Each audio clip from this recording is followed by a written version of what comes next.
Good morning friends. आज इस video lecture में हम लोग मॉडल वर्ब्स के बारे में पढ़ेंगे। मॉडल वर्ब्स बहुत आसान होती हैं, लेकिन बहुत सारी चीज़ें इससे रिलेटेड ऐसी हैं जो बड़ी ट्रिकी हैं, और आपने अगर वो नहीं सीखी हुई तो आप फिर गलती कर सकते हैं। एग्ज़ाम के लिहाज से भी ये इम्पॉर्टेंट है, कहीं पता नहीं लगता आपको कि इसमें गलती क्या होगी। तो आज मेरे साथ पढ़िए आपको model verbs. Modal verbs actually helping verb के प्रकार ही हैं, उसमें कोई प्रॉब्लम नहीं है। 3 तरह की हेल्पिंग वर्ब्स मानी जाती हैं। हेल्पिंग वर्ब समझते हो ना आप लोग, ठीक है। एक हेल्पिंग वर्ब्स होती हैं, अभी समझाओगे आप, जिनको हम कहते हैं प्राइमरी हेल्पिंग वर्ब्स।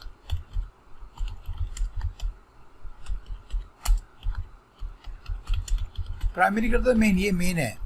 इसमें क्या क्या शामिल है? इसमें एक फॉर्म बी की है, और बी का अर्थ होता है is are am was verb. ये सबको पता है, बेसिक चीज़ें हैं, सब चीज़ें, ठीक है, ठीक है। इज़ आर एम और प्लस आपका वॉज वर्ब पास्ट में, ये बी फॉर्म की वर्ब है। फिर एक वर्ब हेल्पिंग वर्ब होती है हैव।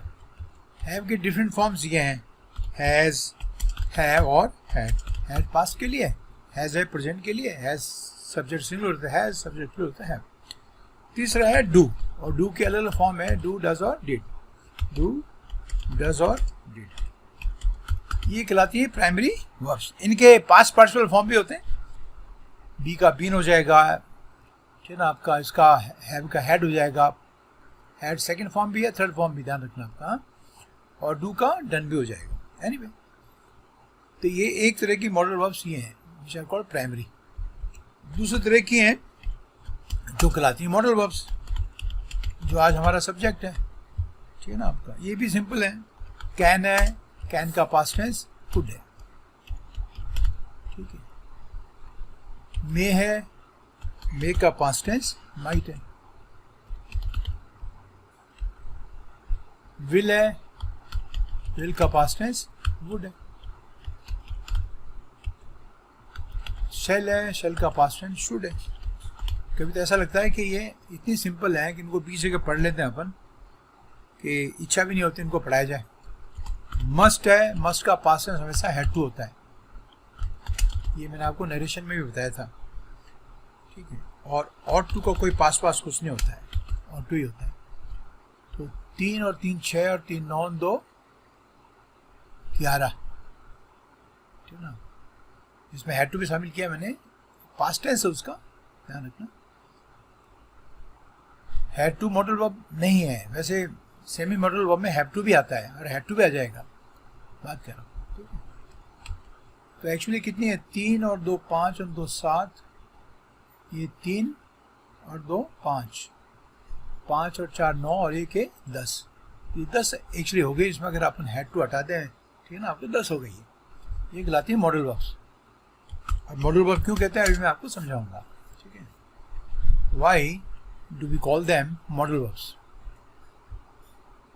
और तीसरी तरह के होते हैं, उनको कहते हैं semi modal verbs, they are called semi modals. ये 3 है, इसके आप उसको आप 4 कह सकते हो, हैव टू जोड़ दो तो। ये आपकी डेयर है, आपकी नीड है, यूज टू है, और कई लोग हैव टू को भी इसी का हिस्सा मानते हैं आप।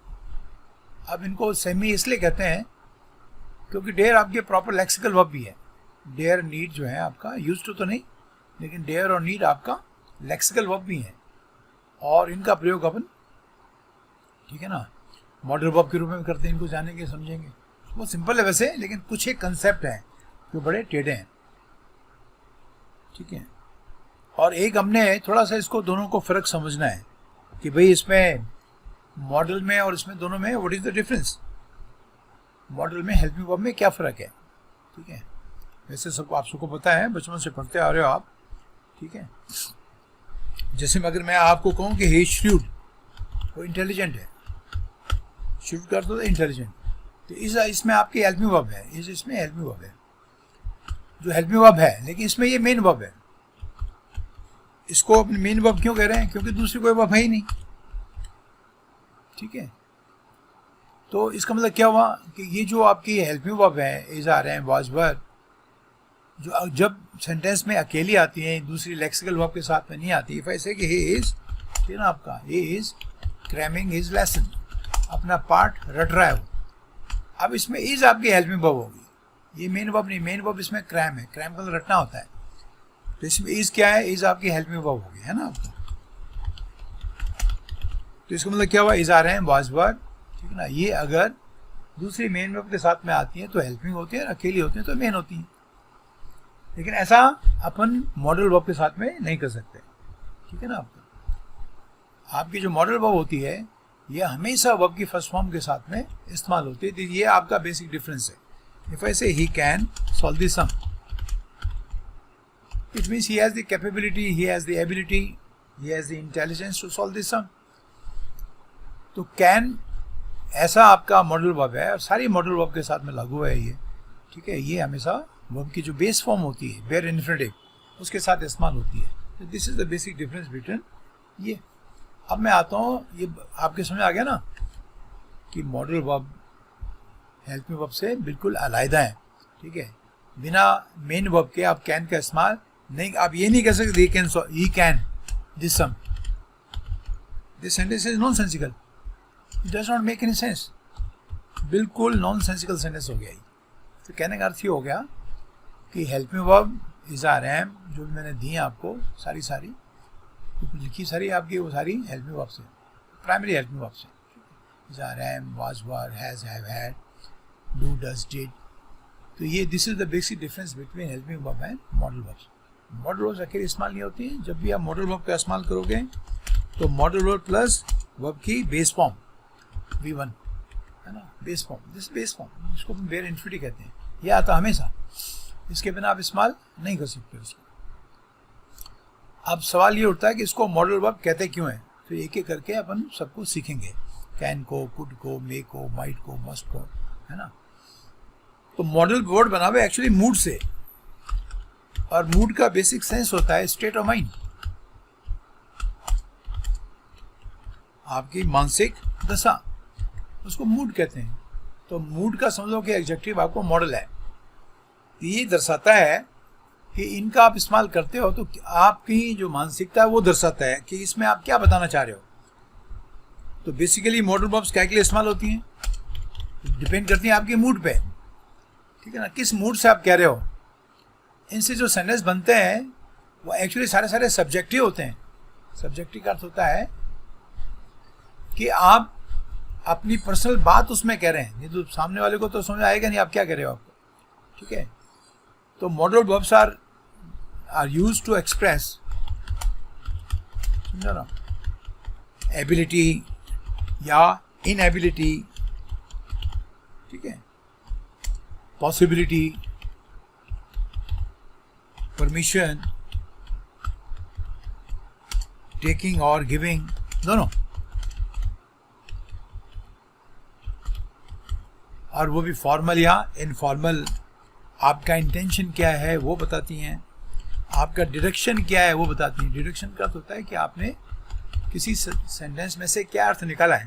डायरेक्शन का तो इन्फ्रेंस, ये वोकैब में काम आएगा आप, और इसका वो बनता है डिड्यूस। डिड्यूस का तो अर्थ निकालना, तो इन्फर। मैं बीच में कोई शब्द आता है तो मेरी आदत है कि आपको समझाने की। डिडक्शन का अर्थ होता है इन्फ्रेंस, और इन्फ्रेंस का अर्थ होता है कि आपने किसी सेंटेंस का क्या अर्थ निकाला, ये भी इसमें शामिल है। ये दिखाता है, ये प्रोबेबिलिटी दिखाता है। पॉसिबिलिटी प्रोबेबिलिटी थोड़ा सा फर्क है, बता समझाता हूँ अभी आपको।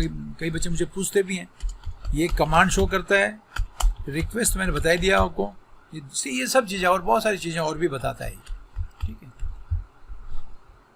कई बच्चे मुझे पूछते हैं कि सर ये आपकी पॉसिबिलिटी और प्रोबेबिलिटी में क्या फ़र्क है ना। तो पॉसिबिलिटी एक्चुअली प्रोबेबिलिटी पॉसिबिलिटी का डिग्री है, उसका लेवल है। थोड़ा उदाहरण देता हूँ आपको, तो ये दोनों चीज़ें दिखाता है, पॉसिबिलिटी और प्रोबेबिलिटी। आपने एक सिक्का उछाला, सिक्के के दो ही पहले होती हैं, हेड्स और टेल्स। तो अब उछालोगे नीचे गिरेगा, या तो हेड्स होगा या टेल होगा। तो ये तो हो गया कि या तो पॉसिबिलिटी होगी हेड आने की या उसकी टेल्स की।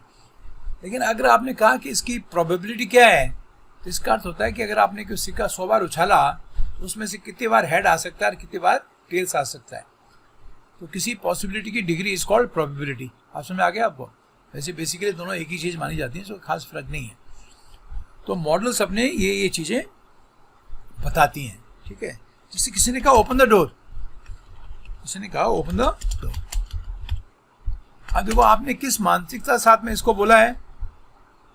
अब लिखा हुआ तो पता लगता नहीं है, आपने इसको गुस्से से कहा है, प्यार से कहा है, लेकिन ये रूड माना जाता है। This is rude.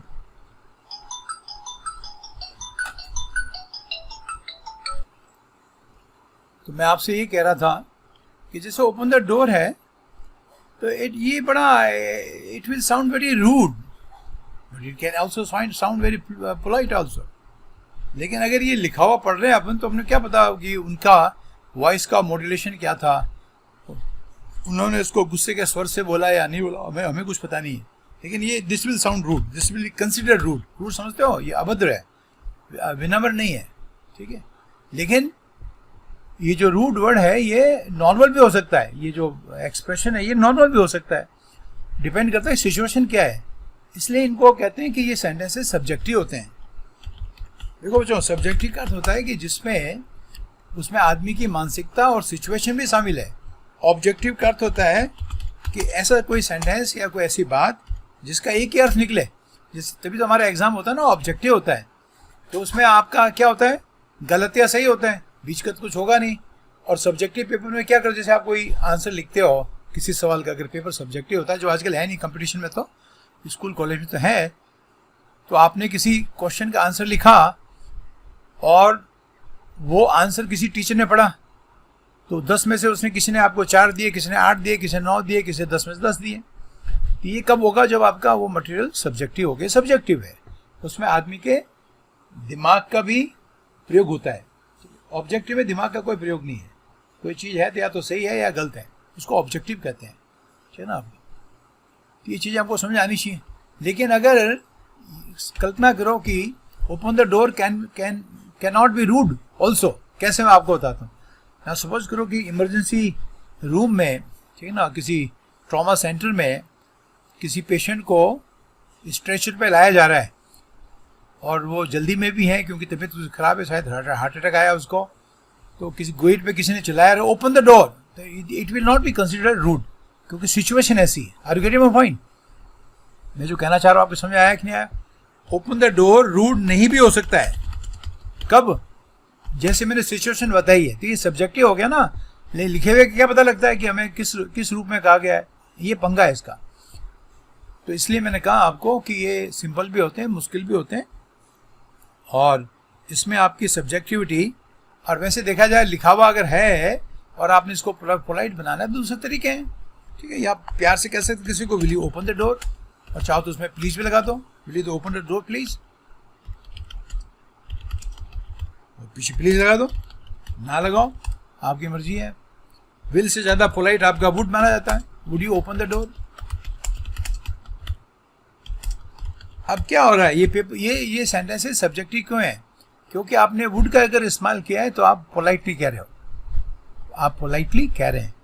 अब चक्कर ये है कि जब अपन लिखा हुआ पढ़ते हैं तो हमको कैसे पता लगा ये आदमी पोलाइटली कह रहा है? तो ये शब्दों से पता लगेगा, अदरवाइज उसके टोन से, वो जो बोल रहा है उसके हिसाब से आप अंदाजा लगा लोगे। और कुड का इस्तेमाल किया, सबसे पोलाइट है, could you open the door please, ये सबसे पोलाइट माना जाता है। इसमें चाहो तो आप प्लीज भी लगा दो, चाहे मत लगाओ।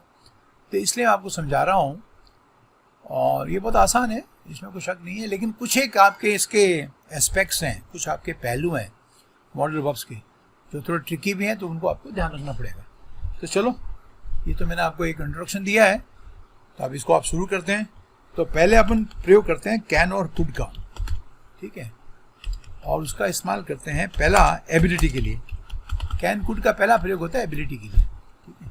सॉरी, ये क्या हो गया, कैन और कुड एबिलिटी के लिए। एबिलिटी मतलब योग्यता, योग्यता, कैपेबिलिटी,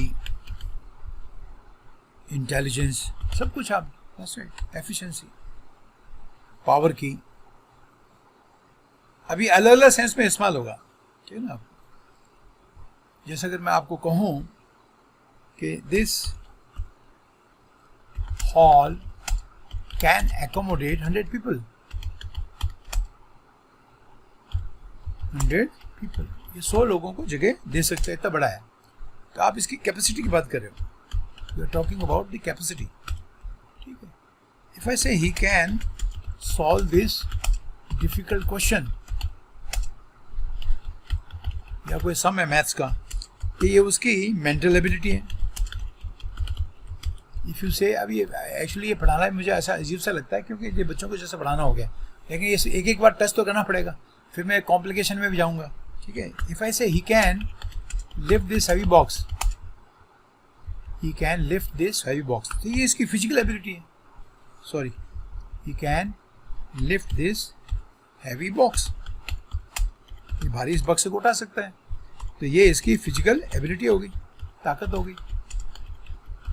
तो ये पहली बात तो ये हो गया कि ये आपका एबिलिटी शो करता है, ये हमने सीखना है, ठीक है।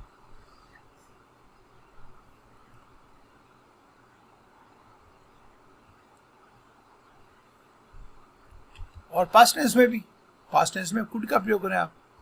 If I say he could run a mile in less than 5 minutes, in less than 5 minutes when he was young, when he was young.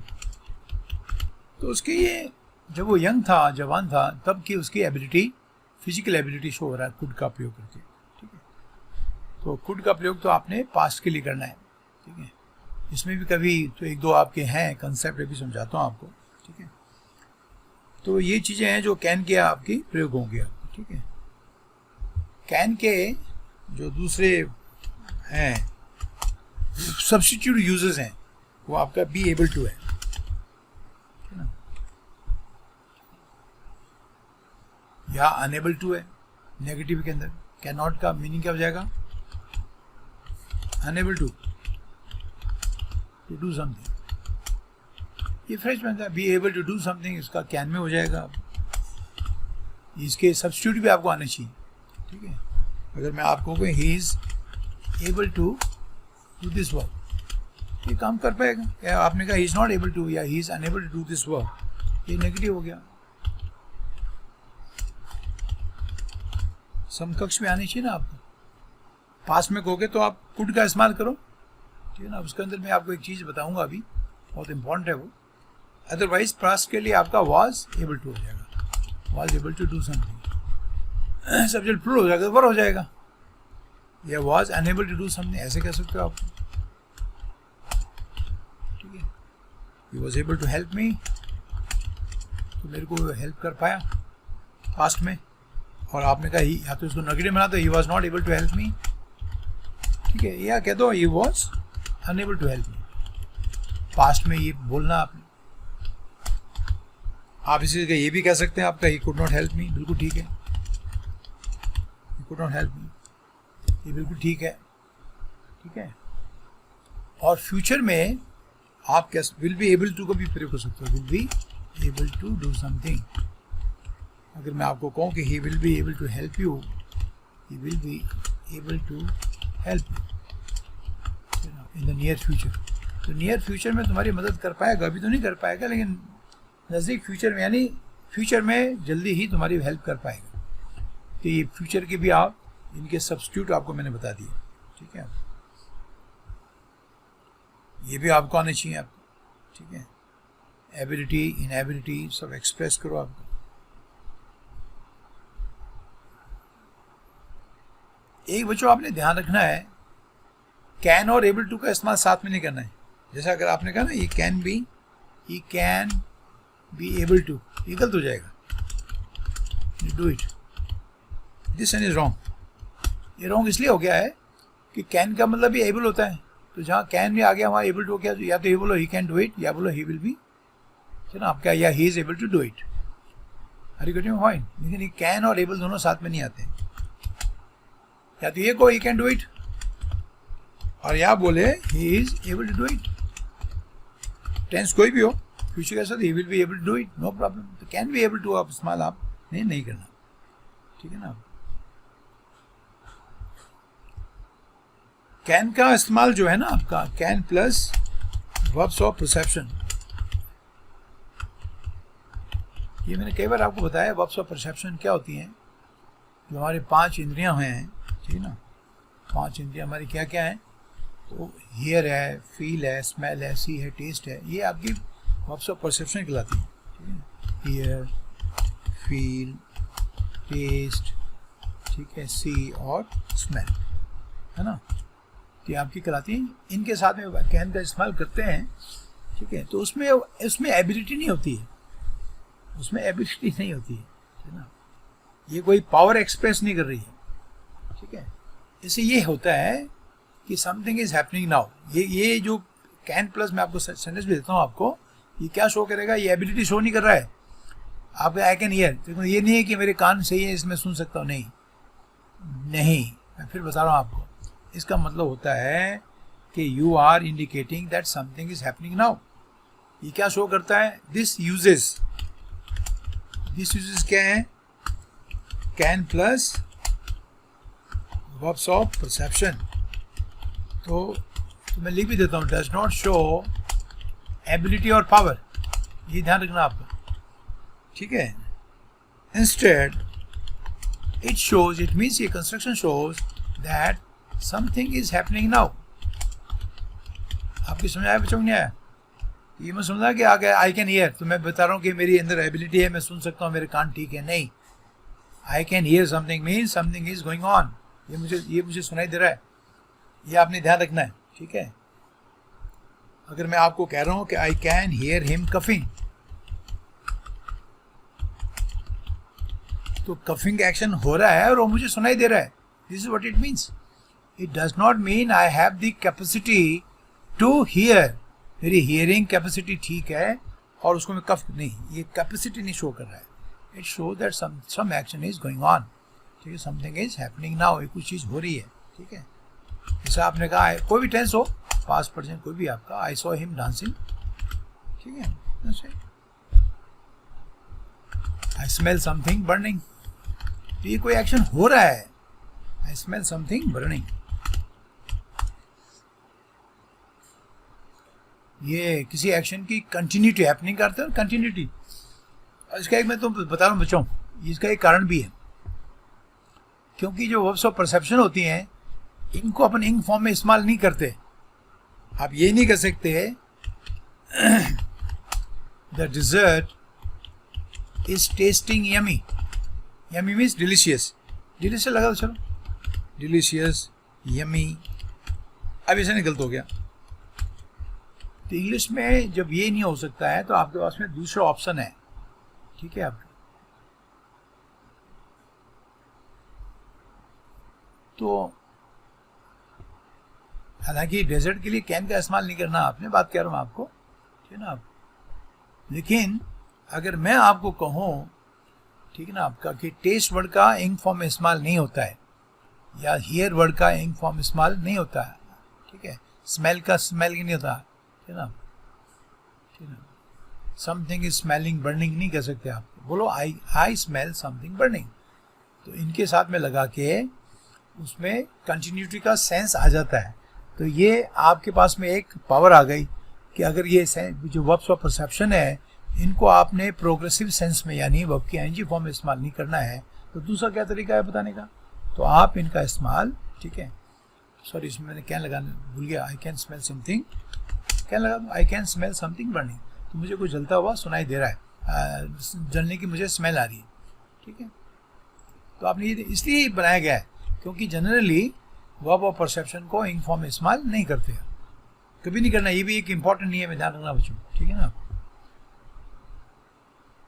I am seeing you नहीं, तो इसके लिए कंटिन्यूटी देने क्या बोलोगे, आई कैन सी यू, और हिंदी में translate क्या करोगे, मैं आपको देख रहा हूं। तो ये चीज आपने ध्यान रखनी है, ठीक है। तो इसमें एबिलिटी शो नहीं कर रहा सी, इसमें ये शो कर रहा है कि कोई एक्शन जो सीइंग का एक्शन है, it is going on, something is happening, ठीक है आप। और सी को अंग्रेजी में आप सीइंग बोल नहीं सकते, सी को सीइंग बोलोगे तो फिर उसका मीनिंग देखना नहीं होगा बल्कि मिलना हो जाएगा आपको, ठीक है। आप आई एम सीइंग यू नहीं कहना, ये नहीं कह सकते आप आई एम सीइंग यू। अगर आपका कहने का अर्थ आपका देखना है तो, ठीक है। और फोन पे किसी दोस्त को कह रहे हो आप कि I am seeing you tonight, तब ये सेंटेंस करेक्ट है। तब इसका अर्थ हो जाता है कि आज रात मैं तेरे से मिल रहा हूँ। I get your point. I am seeing the doctor this morning, ठीक है, आप या इन द इवनिंग, तो डॉक्टर से मिल रहे हो। इसी तरह से हेयर का हेयरिंग हो सकता है, ठीक है ना। आप द जज इज हेयरिंग दिस केस, तो हेयर का मतलब होता है उसकी सुनवाई करना है केस की।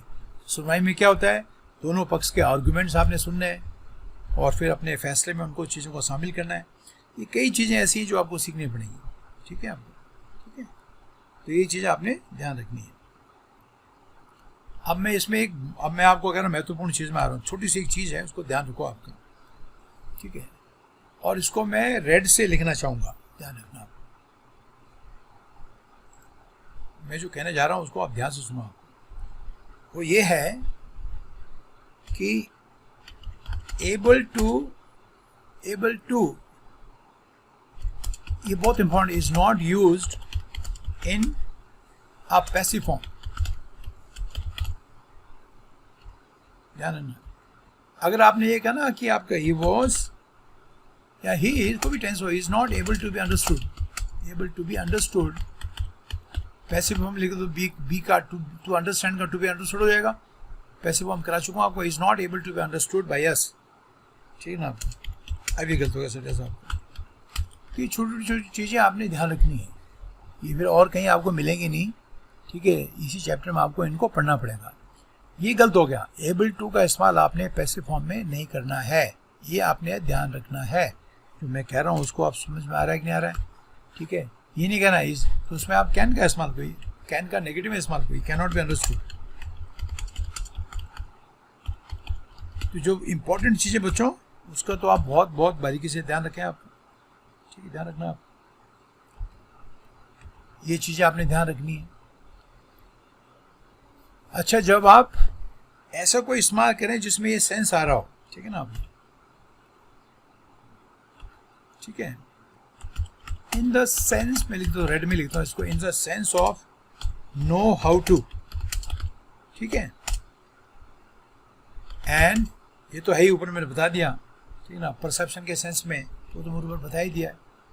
इन the sense of know how to, कि जब आपने कोई सेंटेंस बनाना हो और उसमें ये अर्थ देना हो आपने कि उसको पता है कि ये कैसे करना है। जैसे आपने कहा कि उसको बोट चलानी आती है, ठीक है, तो उसमें आपने बी एबल टू का इस्तेमाल नहीं करना। In the sense of know how to use can, ये थोड़ा ट्रिकी है तो ध्यान से पढ़ना है इसको। Use can and not be able to.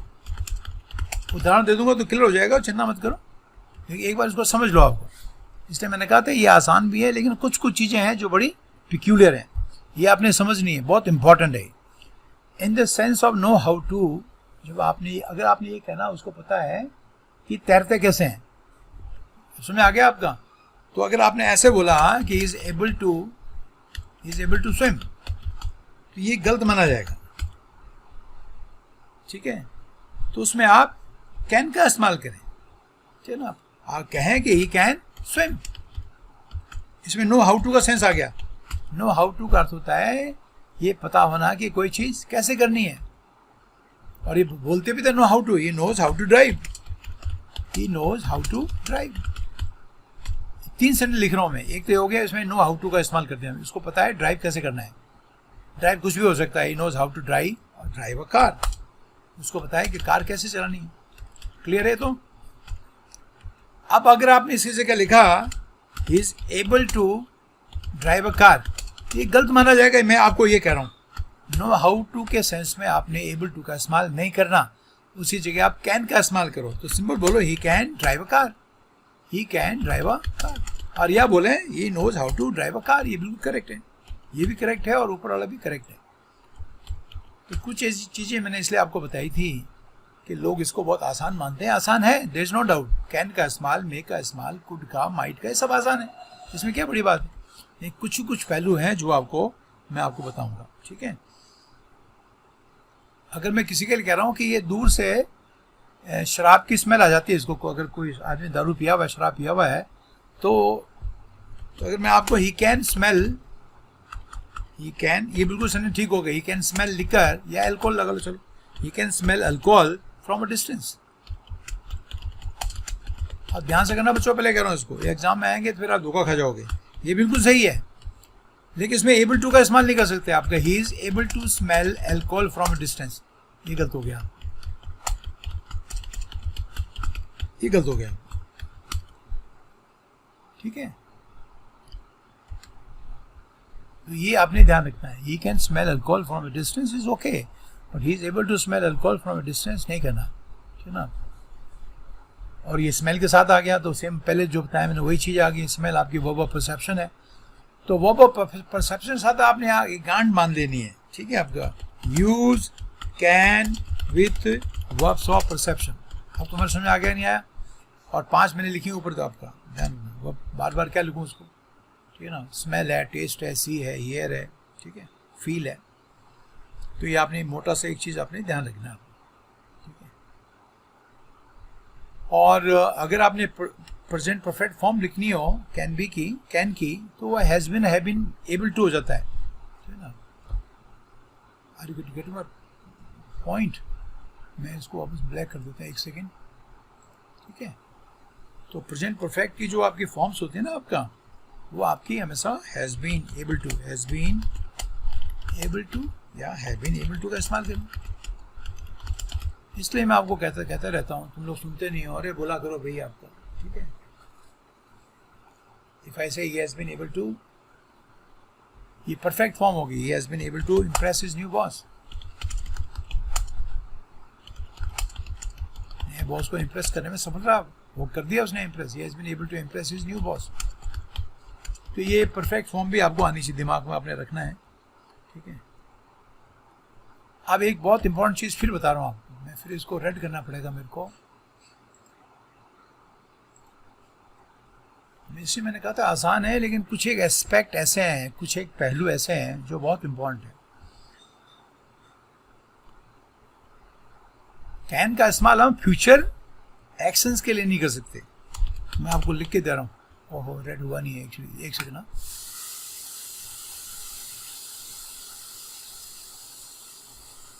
We cannot use can for future actions, ये आपने ध्यान रखना है।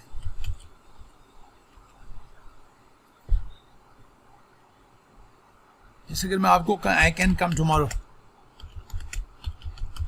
एक्शन फ्यूचर का हो गया, मैंने टुमारो लगाया, लेकिन गलत हो गया। तो you can not use can for future actions. तो क्या लगाओ फिर, बोलो I will be able to come tomorrow. मैंने ऊपर बताया था ना आपको, विल बी एबल का इस्तेमाल करो, I will be able to come tomorrow, यह भी करेक्ट हो गया, ठीक है। लेकिन इसमें भी एक अपवाद है। क्या एक्सेप्शन है, ध्यान से सुनिए आपका। अगर आप फ्यूचर के इवेंट को अभी प्रेजेंट में डिसाइड कर रहे हो, नहीं समझे आप, तब आप फ्यूचर के लिए कैन का इस्तेमाल, बड़ा टेढ़े मेढ़े नहीं है, मुझे बताओ आपको, इसलिए कोई पढ़ाता भी नहीं है ये। लेकिन मेरी आदत है कि जब तक मैं उसमें अंदर नहीं घुसूंगा तो उसको पढ़ाता नहीं हूँ। तो मैं कई दिन तो ये मैं इसमें था, पेशो पेश में था, इनको ये कराऊँ कि नहीं कराऊँ, ये बच्चे कन्फ्यूज होकर रह जाएंगे। मैं इनका कन्फ्यूज हो नहीं हो मुझे पता नहीं है, मेरा काम है सही पढ़ाना, ध्यान रखना आपने। और मैं उसको आपके प्रूफ भी बता सकता हूँ इसके, चिंता मत करना। मेरे पास सारी चीज़ें अवेलेबल है, दुनिया में जितनी ग्रामर किताबें सारी मेरे पास में है, और उनको मैं पढ़ता भी हूँ। लेकिन हिंदुस्तान में कई बार, और ख़ास करके हमारे जैसे, थोड़ा सा बैकवर्ड तो नहीं करूँगा, लेकिन हमारे यहाँ थोड़ा अंग्रेजी का इतना प्रभाव है नहीं, तो इसलिए इन पे कोई ध्यान नहीं देता।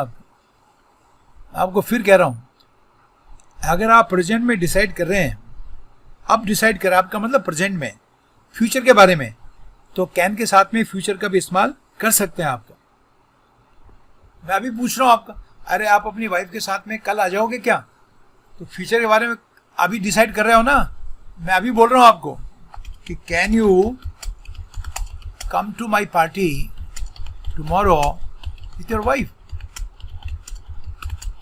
ये बिल्कुल सही है, और यही तो मैं आपको शुरू में कह रहा था कि कुछ एस्पेक्ट इसके ऐसे हैं, उनको आपको समझना पड़ेगा।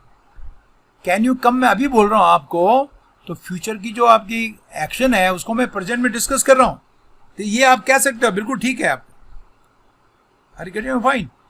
लेकिन अगर आपने ये कहा, ठीक है, कि he can solve this sum tomorrow, ये गलत हो जाएगा, this is wrong. He can solve this sum tomorrow, ये गलत हो जाएगा, दिस रॉन्ग.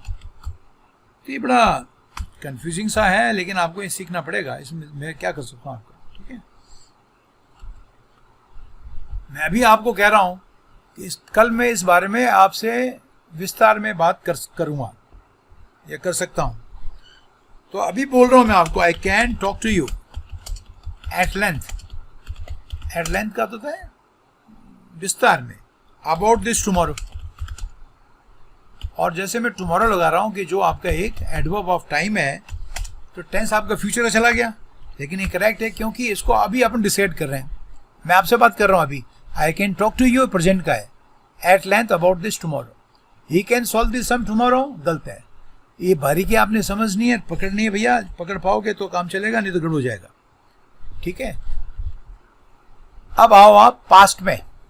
पास्ट के लिए फॉर पास्ट एक्शंस में इसको एक बार वापस ब्लैक कर दूं, हालांकि वापस मुझे रेड करना है.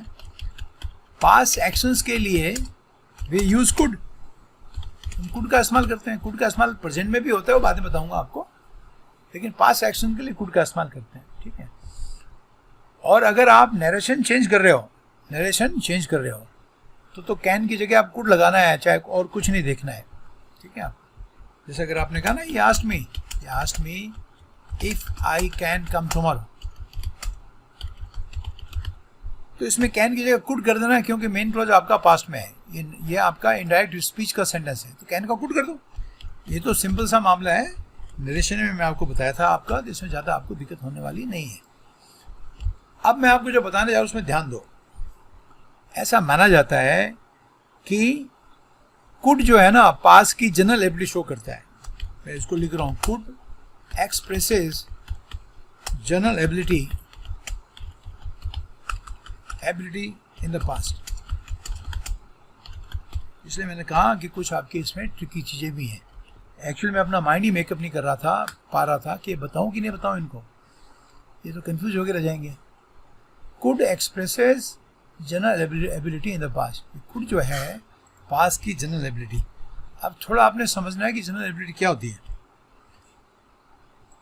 और मैं भगवान से प्रार्थना कर रहा हूँ कि मैं आपको समझा पाऊँ कि ये जनरल एबिलिटी होती क्या है. अब ध्यान से सुनो बच्चों, जनरल एबिलिटी होती क्या है. जनरल एबिलिटी का तो सामान्य योग्यता, ऐसी योग्यता जो आप कभी भी कहीं भी किसी भी समय कर सकते हैं. नहीं समझे आप? सपोज करो आपके पापा को भारत की या विदेश की भी 3-4 भाषा आती थी, आप बोलते थे पापा. तो वो जो पापा की 5 भाषाएं बोलने की जो एबिलिटी है, क्षमता है, वो जनरल है या नहीं? उनकी मर्जी जब बोलते हैं. Are you getting point? तो अगर मैं आपको कहूँ कि माई फादर, पास की बात बता रहा हूँ, my father could speak 5 languages, तो ये पापा की जनरल एबिलिटी है. Are you getting my point not? पापा की मन करेंगे जब वो बोल देंगे 5 लैंग्वेज, कभी भी. पास्ट की बात कर रहा हूँ, पास्ट में कभी भी, any time, at any place, ठीक है. इसको कहते हैं जनरल एबिलिटी. आप पहले मुझे बताओ, पहले आपके समझ आया कि नहीं आया? ठीक है. अब देखो बच्चों, अब मैं जो बोलने जा रहा हूं बहुत ध्यान से सुनना. लेकिन पास की 1 ओकेजन में एबिलिटी, मैं इसको रेड में लिखूंगा, 1 सेकेंड, ठीक है. टू एक्सप्रेस एबिलिटी, ठीक ना आपका, इन 1 occasion in the past.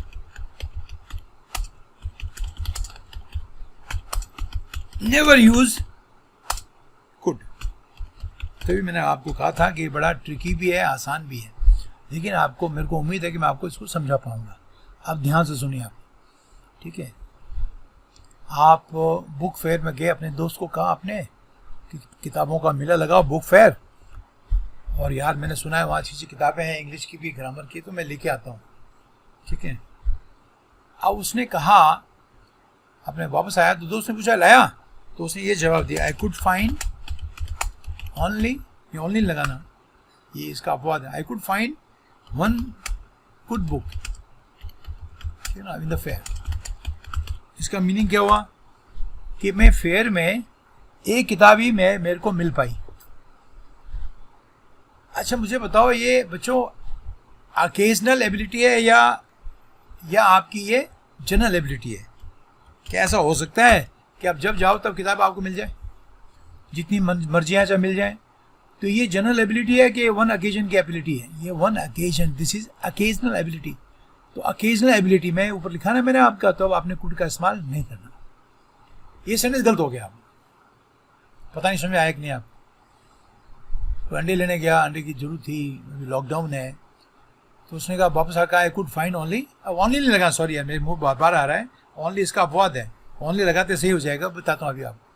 I could find 4x, ठीक है, तो गलत हो गया क्योंकि ये जनरल एबिलिटी नहीं है। जनरल एबिलिटी वो होती है, जैसे अगर मैं आपको कहूँ मैं जब 10 साल 15 साल का था तो मैं 1 मील आपका दौड़ लेता था लेस देन 5 मिनट्स। तो ये आपकी जनरल एबिलिटी, जब मर्जी तो आप दौड़ा दो, सुबह शाम को कभी भी आपका, रोज आपका 5 मिनट के अंदर मैं आ जाऊँगा एक मील दौड़ के या आधा मील दौड़ के, जो भी आपने बोलना हो, जो आपकी जनरल एबिलिटी है। I could run A mile in less than 5 minutes when I was 15। तो 15 साल की उम्र में तो आप हमेशा 5 मिनट से कम से ही टाइम में 1 मील दौड़ लेते थे। तो ये बिल्कुल ये general ability, you could run a mile in less than 5 minutes, ये उसकी जनरल एबिलिटी है। ये जनरल एबिलिटी है। एक लड़के ने एग्जाम दिया तो वापस आकर लोगों ने पूछा अभी क्या हाल है तेरे एग्जाम का, क्या रहा? उसने कहा यार I could solve 5 questions, I could solve 5 questions, 5 out of 10 question, ऐसे लिख दो। चलो 10 में से मैं 5 सवाल ही सॉल्व कर पाया। अब मुझे बताओ ये जनरल एबिलिटी है या वन टाइम एबिलिटी है या ओकेजनल एबिलिटी है? जनरल एबिलिटी तो नहीं है ना आपका। जब जाओगे आप तब 5 ही कर पाओगे क्या? कभी 4 कर पाओगे, कभी 10 कर पाओगे, कभी 8 कर पाओगे। This sentence does not show your general ability in the past, इसलिए ये सेंटेंस गलत हो गया। आप सवाल ये उठता ठीक कैसे करोगे? तो कुड की जगह वाज एबल टू, मैंने ऊपर लिखा ना आपका, पास में वाज एबल टू का इस्तेमाल करो। तो आप इसको ये कहें I was able to solve 5 out of 10 questions. तो बच्चों ये बड़ा ट्रिकी है, मैं आपको समझा दूं, लेकिन आपने समझना है और आपको मुझे उम्मीद है कि आप इसको समझ पाओगे बिना किसी दिक्कत के। ये आपके समझ आया कि नहीं आया? ठीक है, ठीक है। लेकिन कुड का इस्तेमाल आप वो परसेप्शन के साथ में पास्ट में भी कर सकते हो, चाहे वन टाइम एबिलिटी हो जनरल हो, ध्यान रखना आप, ठीक है। ये भी एक अपवाद है, एक्सेप्शन है। तो अगर ध्यान से देखा जाए तो आसान भी है, मुश्किल तो मैं नहीं कहूँगा, इसको समझने की बात है बच्चों। वो परसेप्शन के साथ में you can use could for one time या वन ओकेजन एबिलिटी, इसको मैं कहता हूँ one occasion ability in the past. मैं एक्सेप्शन लिख रहा हूँ, could can be used for one occasion, ठीक है, ठीक है, in the past with verbs of perception या विथ सर्टेन वर्ब्स। वर्ब्स लिख देता हूँ, इसमें कुछ वर्ब ऑफ परसेप्शन, दूसरे वर्ब भी है, with certain verbs. And these verbs are, पास तो यही सी हियर टेस्ट फील, हाँ, सी हियर टेस्ट फील, ठीक है, स्मेल, 5 हो गई है, 1 2 3 4 5 हो। इसके अलावा अंडरस्टैंड, ठीक है, रिमेंबर वगैरह, गैस भी। अभी ये वो भी आपको याद रखनी पड़ेंगी, ध्यान रखना आप, तो काम नहीं चलेगा, ठीक है। जैसे कि मैं आपको कहूँ, he could understand that I was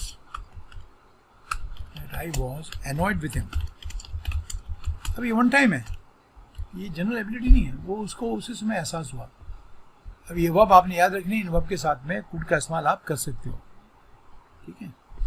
अच्छा, अपवाद एक, दूसरा, ये पहला अपवाद है, रूल कम है, अपवाद ज़्यादा हो गई, ये मुसीबत है। क्या कर सकते हो आप? I can not also help you. ठीक है, दूसरा अपवाद ये है बच्चों कि नेगेटिव के अंदर could can be used for one occasion in negative sense, ठीक है, इंक्लूडिंग विथ वर्ड्स जो उनका नेगेटिव सेंस ही होता है या लिमिटिंग सेंस होता है, वर्ड्स विथ, लिख भी देता चलो, लिमिटिंग और नेगेटिव सेंस। जैसे ओनली, मेरे बार बार ओनली आ रहा था ना मुंह पे, पहले आपने सुना होगा कि ओनली का प्रयोग सही है, मेरे को सही बोलने की आदत पड़ी हुई है। तो कुड का प्रयोग ओनली के साथ में आप पास्ट में कर सकते हो वन ओकेजन के लिए। ओनली नेगेटिव वर्ड दूसरे, जैसे आपका हार्डली, हार्डली है तो स्केसली हो जाएगा, एक ही बात है, बेयरली, नेगेटिव जितने भी होंगे मैं सब नहीं लिख रहा हूँ, ठीक है। तो ये आप वन टाइम ओकेजन के लिए इनके साथ में इस्तेमाल करते हैं। आई कुड ओनली, ठीक है,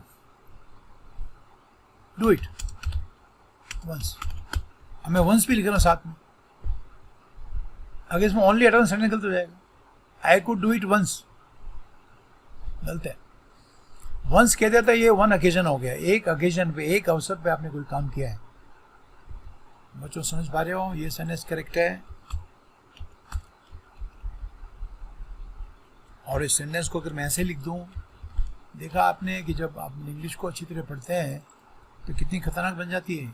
अभी गलत हो गया, I could do it once, no, I could only do it once है, तो ओनली लगा दो, ठीक है, ध्यान रखना आप। या बोलो I could not do it once, do it once, मैं इसको एक बार भी नहीं कर पाई, ठीक है, नेगेटिव लगाओ या नेगेटिव वर्ड्स का इस्तेमाल करो, ठीक है ना। I could hardly do it then, तब मैं इसको कर ही नहीं पाया, बिल्कुल ठीक है, वन ओकेजन पे है, ये वन ओकेजन है, हाँ, लेकिन ये सही क्यों किया, उसमें आपने हार्डली के साथ में इस्तेमाल किया, ठीक है, ये आपने ध्यान रखना है। तो ये मैंने आपको बताया थे बच्चों एबिलिटी के लिए, ठीक है। और एक मैं आपको कुड है प्लस वर्ब की थर्ड फॉर्म का इस्तेमाल बता दूं, परफेक्ट इन्फिनिटिव है ऐसे, ये सॉरी ये मॉडल वर्ब है, कुड है प्लस वर्ब की थर्ड फॉर्म, इसको इस्तेमाल करते हैं, it is use for unrealised activity. समझा दूंगा अभी सेंटेंस देखिए आप, use for expressing unrealised activity, ऐसी गतिविधि या एक्टिविटी जो पूरी नहीं हुई, उसके लिए आप, ठीक है। अगर मैं आपको कहूँ, इसका मीनिंग ये होता है, समझना आपको, हाँ, if I say he could have saved him, उससे उसको बचा लेना चाहिए था, लेकिन इसका मीनिंग क्या हो गया, मीनिंग हो गया बट ही डिड नॉट, लेकिन किया नहीं। तो अगर आपने किया नहीं तो वो रियलाइज नहीं हुआ, रियलाइज का अर्थ होता है कि आपने वो पूरा किया कि नहीं किया, किया नहीं आपने, इसका मीनिंग आपको उसको बचा लेना चाहिए था, लेकिन हकीकत ये but he did not, he could have saved him, उसको बचा सकता था। तो ये क्या शो करता है, ये अनरियलाइज एक्टिविटी, बचाए नहीं, बचाने का काम हुआ नहीं आपका, है ना। आपने कहा वी कुड हैव, ये भी आपको आना, ये सिंपल, इसमें कोई लफड़े नहीं है, we could have won the match, लेकिन मीनिंग हो गया but we did not, unrealise action हो गया, अनरियलाइज्ड एक्शन हो गया but we did not. Unrealise का तो होता है उसको पूरा करना, संपूर्ण करना, जैसे रियलाइज योर ड्रीम्स होता है ना आपका, तो अपने सपने को सच करो, लेकिन ऐसा हुआ नहीं, सच का मतलब ऐसा हुआ नहीं, तो ये कुड हैव का इस्तेमाल है, ठीक है। तो एक चीज़ था जो आपको मैंने बता दिया, ठीक है।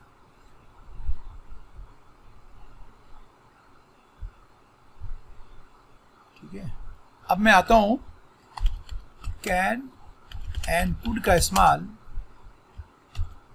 For possibility and probability, for possibility and probability, एक ही बात है, कोई खास बड़ी बात नहीं, प्रोबेबिलिटी पॉसिबिलिटी, पॉसिबिलिटी का जो लेवल है, डिग्री है, दैट इज कॉल्ड प्रोबेबिलिटी, ठीक है। आप तो पॉसिबिलिटी और इनकी से इस्तेमाल होता ही है इसका, इसमें तो कोई शक नहीं है। तो इसमें कुछ इंपॉर्टेंट चीज़ सीख लेते हैं अपने। एक तो आपने ये सीखना है कि इसके ऊपर एक बहस है, और कैन के लिए, कैन पॉसिबिलिटी के लिए लगभग आपने इस्तेमाल नहीं करना, ये ध्यान रखना। इसको जनरली आपने अवॉइड करना है, ध्यान रखना। कि उसका कारण है कि ग्रामरियंस कहते हैं कि can be use for theoretical possibility. अब ये शब्द आपको सीखने पड़ेंगे। थ्योरेटिकल पॉसिबिलिटी क्या होती है? थ्योरेटिकल पॉसिबिलिटी के हिंदी में कहते हैं सैद्धांतिक संभावना। लेकिन सैद्धांतिक संभावना से क्या मतलब समझते हो आप? थ्योरेटिकल पॉसिबिलिटी का अर्थ है थ्योरेटिकली नहीं, थ्योरेटिकल पॉसिबिलिटी, एडजेक्टिव चाहिए, एडवर्ब नहीं, ठीक है। For something which is theoretically possible, ऐसे बोलो, ठीक है। सैद्धांतिक संभावना का अर्थ क्या होता है? सैद्धांतिक संभावना का अर्थ होता है ऐसी संभावना जो है तो सही लेकिन कभी होगी नहीं। जैसे मैं आपको कहूँ अगर ये कि China can wage a war against India, तो चाइना भारत के खिलाफ युद्ध कर सकता है। अभी सैद्धांतिक संभावना तो है, लेकिन ऐसा अगर कोई कहे तो होगा नहीं। क्यों नहीं होगा? क्योंकि आजकल मॉडर्न ज़माने में और ख़ास करके एपिडेमिक के टाइम में जब सारी संसार की अर्थव्यवस्थाएं चकनाचूर हो गई हैं, तो यार युद्ध करना तो ऐसे ही जैसे सुसाइड करना हो गया किसी भी देश के लिए, चाहे भारत हो, चाइना हो, पाकिस्तान हो, कोई भी देश हो। तो सैद्धांतिक संभावना तो है, अगर सिचुएशन ऐसे मरता क्या नहीं करता तो चाइना अटैक कर सकता है, लेकिन वो करेगा नहीं। और आप जब कह रहे हो ये कि China can wage a war against India, तो आप एक्चुअली ये कह रहे हो कि there is a possibility of China attacking India, but it is not going to fructify. ये फ्रुक्टिफाई होने वाला नहीं है, रियलाइज होने वाला नहीं है। इस सेंटेंस का समझा दूँ आपको। इससे ना अर्थ है कि there is a distant possibility, ये एक्चुअली डिस्टेंट पॉसिबिलिटी बताता है, possibility that China can attack India but it is not likely to happen. इतना लंबे सेंटेंस बोलना हो तो उसमें आप कैन का इस्तेमाल कर दो। इसलिए मैंने कहा था कि मॉडल्स का प्रयोग बहुत सब्जेक्टिव होता है, उनका इस्तेमाल किया जाता है तो पता लगता नहीं है कि बोलने वाला किस मानसिकता के साथ में ये कह रहा है। और आदमी को लगेगा कि आप कह रहे हो कि China can wage a war against India. Wage a war करता था to attack, wage a war नहीं आता है तो ये आना चाहिए आपको, बड़ा शानदार फ्रेज है। हाँ, wage a war means to attack, कि चाइना कैन अटैक इंडिया, इसका मीनिंग होता है to attack, wage a war, to launch an attack against somebody, ठीक है। लेकिन मीनिंग इसका ये देखो कितना सब्जेक्टिव है। कैसे समझोगे आप कि इसका बोलने वाले का आशय ये है? डिस्टेंस मीन्स दूर की संभावना है कि चाइना भारत में अटैक कर सकता है, लेकिन ये भी होना लाइकली नहीं है, ऐसा होना प्रोबेबल नहीं है, लाइकली नहीं है, ठीक है ना। आप समझ आ गया आपके? तो कैन का इस्तेमाल पॉसिबिलिटी के लिए बहुत कम करना, ध्यान रखना। अच्छा, एक चीज़ मेरे को आपको बतानी थी। अगर मैं ऐसे लिखूं कि आई एम नॉट सर्टेन, ये बहुत इंपॉर्टेंट है, एग्जाम आया हुआ, I am not certain but, मुझे पक्का नहीं है, but they can help you. अगर आप पहले से ही कह रहे हो कि मैं सर्टेन नहीं हूँ, मेरे को पक्का नहीं है, ठीक है, तो कैन जो है एक स्ट्रॉन्ग वर्ड है, वो कैसे इस्तेमाल कर सकते हो इसमें आप? तो इसमें भी एक आपने अपने दिमाग में रखना है कि ये सेंटेंस गलत है, और अगर आप किसी बात के लिए सर्टेन नहीं हो तो आप मेक का इस्तेमाल करें। मेक आपकी वीक पॉसिबिलिटी बताता है, ठीक है, और कैन आपका थ्योरेटिकल पॉसिबिलिटी बताता है, थ्योरेटिकली इट इज़ पॉसिबल। तो इस सेंटेंस में आपने ध्यान रखना है कि आपने कभी भी कैन का इस्तेमाल नहीं करना, ठीक है। एक चीज़ का आपने ध्यान रखना है। अब सवाल ये उठता है, ठीक है, कि आप फ्यूचर पॉसिबिलिटी कैसे बताओगे फिर? तो मैंने आपको बताया इसमें विल बी का और शैल बी का इस्तेमाल करें, या फिर मे और माइट और कुड का इस्तेमाल करें आप, ठीक है। अगर मैं आपको किसी को ये कह रहा हूँ कि आई कैन बी गिवन, ध्यान से पढ़ना बच्चों, higher responsibility very soon, higher responsibility very soon. और इसका अर्थ हो जाता है, पता, रिस्पॉन्सिबिलिटी देने का आज समझते बच्चों, रिस्पॉन्सिबिलिटी देने का अर्थ होता है अरे आपका प्रमोशन होना, I can be given higher responsibility very soon. तो आपने फ्यूचर की पॉसिबिलिटी कैन से बता दी, जो गलत हो गया, ये गलत हो गया, ठीक है। तो फ्यूचर के लिए आप कैन का इस्तेमाल ना करें, मैंने पहले बताया आपको।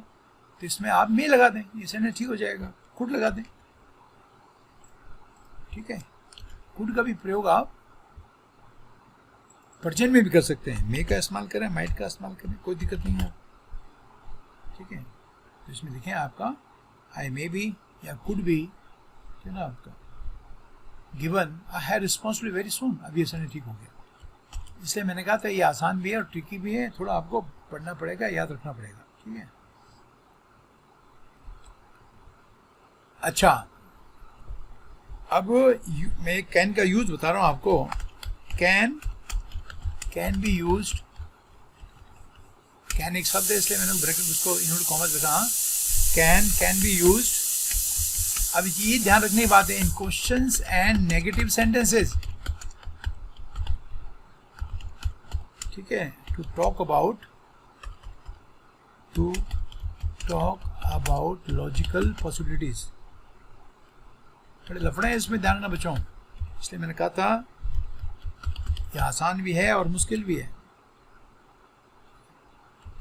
अब इसका अर्थ क्या हुआ कि लॉजिकल पॉसिबिलिटी, लॉजिकल का अर्थ होता है जो न्याय संगत हो, तर्क संगत हो। पॉसिबिलिटी बताने के लिए आपने कैन का इस्तेमाल केवल नेगेटिव और क्वेश्चन में करना है, यानी इसका मतलब कि अफर्मेटिव सेंटेंस में आप नहीं कर सकते। आप बड़ा पंगा है इसमें, ध्यान रखना आपको। आपके ध्यान से सुनो जो आपको बोलने जा रहा हूँ बच्चों। दरवाजे पे नॉकिंग हुई, तो किसी ने पूछा, अरे 2-3 दोस्त बैठे अंदर कमरे में और दरवाजे पे किसने दरवाजा खटखटाया, तो किसी ने कहा होगा who is knocking at the door. ये तो सुने, ठीक है, ये दरवाजे पे यार खटखट कौन कर रहा है, दरवाजा नॉक कौन कर रहा है। तो किसी ने कहा ऐसे, कभी कभी सवाल पूछता है ये राजू हो सकता है क्या, can it be Raju, can it be या राज। ये सुनने से ये सवाल पूछा आपने, ठीक ना। आपने कहा it can't be Raju, it can't be Raj या राजू भी आपने लिखना है, ये भी सही है। पहला वाला सवाल था, नीचे वाला आपका नेगेटिव, बिल्कुल ठीक है, ठीक है। किसी ने कहा इट कैन बी रमन, अरे रमन हो सकता है, अभी गलत हो गया, दिस इज रॉन्ग। ऊपर के दोनों सेंटेंस करेक्ट है। तो ये चीज़ें आपने पकड़नी है बच्चों, पहले कह रहा हूँ, मुझे भी टाइम लगा अपने दिमाग सेट करने में कि तुमको ये मैं कैसे पढ़ाऊँ। सिंपल पढ़ा दूँ जैसे आम पढ़ाते हैं, या मेरा दिल नहीं मानेगा तो मैं आपको पूरा पढ़ाऊँ, जो कुछ उसमें बारीकियाँ हैं सारी आपको बताने की कोशिश करूँ। अब आपने दरवाजे खटखटाया और शायद आप रमन को एक्सपेक्ट भी कर रहे थे, तो आपका एक लॉजिकल पॉसिबिलिटी है, हो सकती है कि रमन भी कह रहा था मैं आऊँगा और शायद हो सकता है रमन हो, तो आपने इट कैन बी रमन, तो आपने एक लॉजिकल पॉसिबिलिटी निकाली दरवाज़ा खटखटाने का पता करने के लिए। लेकिन ये अफर्मेटिव है इसलिए सेंटेंस गलत हो गया। लेकिन अगर आप इसको नेगेटिव और क्वेश्चन बनाए तो ये बिल्कुल ठीक है। तो सवाल उठता है इसको ठीक कैसे करें, तो इसमें का इस्तेमाल कर लो, माइट का इस्तेमाल कर लो, कुड का इस्तेमाल, कोई प्रॉब्लम नहीं है आपका। आप इसमें कुछ भी लगाओ, it may be, it might be या इट कुड बी रमन, अब ये बिल्कुल ठीक है। तो बच्चों ये सीखना पड़ेगा, आपको याद करना पड़ेगा, ठीक है, कि कोई भी पॉसिबिलिटी बता रहे हो आप, ठीक है, तो वो पॉसिबिलिटी आपने, जैसे मैंने शुरू में कहा था कैन का इस्तेमाल आप पॉसिबिलिटी के ना करें तो बहुत बढ़िया है। मन में उठा के चलें कि पॉसिबिलिटी का प्रयोग इसमें बहुत कम होता है कैन का, ध्यान रखना। कैन का प्रयोग एबिलिटी के लिए, पॉसिबिलिटी के लिए कैन का प्रयोग सवालों में और नेगेटिव सेंटेंस में करें, अफर्मेटिव सेंटेंस में नहीं करें। उसकी जगह मे, माइट, कुड भी का इस्तेमाल कर लें, सिंपल है। तो याद करना पड़ेगा आपको, याद रखना आपको। लेकिन इसमें भी अपवाद है हाँ, बीच में आपका इसमें भी अपवाद है। अपवाद क्या है, जो कुड के साथ में थे, आपने ध्यान है आपको, एक तो नेगेटिव सेंटेंस में और कुछ आपके कुछ वर्ड के साथ में। अब मैं आपको देखो, can be used in logical conclusion, in logical possibility with words such as तो ध्यान दे रहे हो, सच एज लिखा करो, such as, only, hardly, never etcetera, ये नेगेटिव वर्ड है। सच एज, ओनली, हार्डली, ठीक है, नेवर एटसेट्रा, और भी हो सकते हैं, बता रहा हूँ, ठीक है। इनके साथ में आप कैन का इस्तेमाल अफर्मेटिव सेंस में कर सकते हैं। और लॉजिकल पॉसिबिलिटी, दोपहर का टाइम है, 2 बज रहे हैं, दरवाजे में नॉक हुआ, सिचुएशन हुआ, सबने कहा अरे who is knocking at the door, किसने कहा जो नॉकिंग डोर है ना, who is knocking at the door, दरवाजे खटखट कौन कर रहे हैं। एक लड़के ने कहा it can only be the postman because he generally, ये देखो लॉजिकल कंक्लूजन निकालिए, generally comes around this time, वो इसी टाइम के आसपास आता है। ये सेंटेंस बिल्कुल ठीक है। अब आप कहोगे ये भी तो affirmative, it can only be, ये भी तो अफर्मेटिव है, लेकिन बीच में आपने ओनली लगाया, ठीक है। और ये सेंटेंस गलत हो जाएगा, it can be postman because he generally comes around this time, आपको इसमें ओनली वर्ड का इस्तेमाल करना पड़ेगा। विदाउट ओनली ये सेंटेंस भी गलत हो जाएगा बच्चों। तो इतना आसान भी नहीं है ये, आपको समझा रहा हूँ आपको। अगर मैं ओनली हटा दूंगा तो ये सेंटेंस गलत हो जाएगा, क्योंकि लॉजिकल पॉसिबिलिटी अफर्मेटिव तभी होगी तो उसके साथ में आप ओनली, हार्डली, ठीक है ना, नेवर, बेयरली वगैरह का इस्तेमाल करें तब।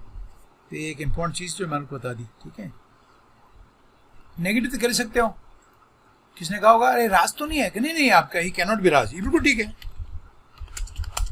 कारण बताओ तो, because he is in Delhi, अरे मेरे से बात हुई उसकी, हवाई जहाज भी था, जल्दी नहीं आ सकता, because he is in Delhi, sorry मैं इस लगाना भूल गया। ये लॉजिकल कंक्लूजन है, ये लॉजिकल पॉसिबिलिटी है, ये राज नहीं हो सकता। तो कैन का प्रयोग नेगेटिव में आप कर सकते हो लॉजिकल पॉसिबिलिटी के लिए, ठीक है। तो ये आपने ध्यान रखना है, ठीक है।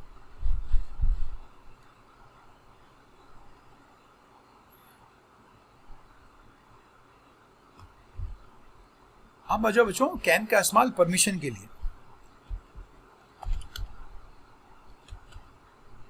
Use of can for permission के लिए, ये इजी है, इसमें कोई लफड़ा नहीं है, जो आपने पढ़ा होगा वही है ये, कि कैन का फॉर परमिशन, कैसी परमिशन, देना और लेना दोनों, हाँ, गिविंग एंड टेकिंग, दोनों के लिए, ये सिंपल, इसमें कोई लफड़ा नहीं है। Use of can for permission, giving और टेकिंग। लेकिन ये ध्यान रखना है कि इसका प्रयोग करते हैं informal situation, use in informal situation. अगर किसी को ये पता नहीं है इनफॉर्मल सिचुएशन क्या होती है तो वो थोड़ा समझ लें। आप दोस्त के साथ बात कर रहे हो, आपके भैया, मम्मी, पापा, फ्रेंड, जान पहचान के लोग जिनके साथ में आपकी बहुत अच्छी खासी जान पहचान है या दोस्ती है, तो वो इनफॉर्मल सिचुएशन है। एक बुजुर्ग आदमी है, आपसे सीनियर अफसर है, ठीक है, तो वो आपकी सिचुएशन इनफॉर्मल होती है। ये तो क्लियर हो गया नहीं, वो फॉर्मल, इनफॉर्मल, ठीक है। एक फ्रेंड को आप कह सकते हो, पूछ सकते हो उसको, अरे कैन आई टेक इट, ये बिल्कुल ठीक है। तो ये सेंटेंस आप किसको कह रहे हो, ये मैं ले सकता हूँ क्या, अरे दोस्त होगा वो। और अगर ये फॉर्मल है, ये इनफॉर्मल है, ध्यान रखिए, दिस सिचुएशन इनफॉर्मल, कैन का इस्तेमाल इसलिए जिस आदमी को आप कह रहे हो वो आपका दोस्त है या जान पहचान का है, ये मम्मी पापा भैया दीदी वगैरह हैं, उनके साथ में आप इनफॉर्मल बातें करते हो, ठीक है। और नहीं है तो आपको बोलना पड़ेगा मे आई टेक इट। कोई कुर्सी किसी के बगल में पड़ी हुई है तो ये फॉर्मल है, औपचारिक है। तो बड़ा सिंपल सा है, परमिशन देने के लिए, परमिशन लेने के लिए, दोनों के लिए, ठीक है। आपका बॉस आपको कह सकता है you can leave now, you can, अब आप जा सकते हो, ये परमिशन देने के लिए हो गया, अब आप जा सकते हो। इनफॉर्मल है कि बॉस आपका है, लेकिन आप इंटरव्यू बोर्ड में है तो आपको कैन नहीं कहेंगे, वो कहेंगे you may leave now, you may, अब आप जा सकते हैं। ये बड़ा आपका फॉर्मल है, दिस फॉर्मल, ऊपर वाला इनफॉर्मल है। तो इसमें कुछ है नहीं, सिंपल सा है, इसमें ज़्यादा कुछ चिंता करने की जरूरत नहीं है, ठीक है। और मे भी साथ में हो गया, इसमें मे का प्रयोग भी साथ में करें आप, ठीक है। तो मैं इसको ओब्लिक करके मे भी लगा देता हूँ, एक ही बात है ना।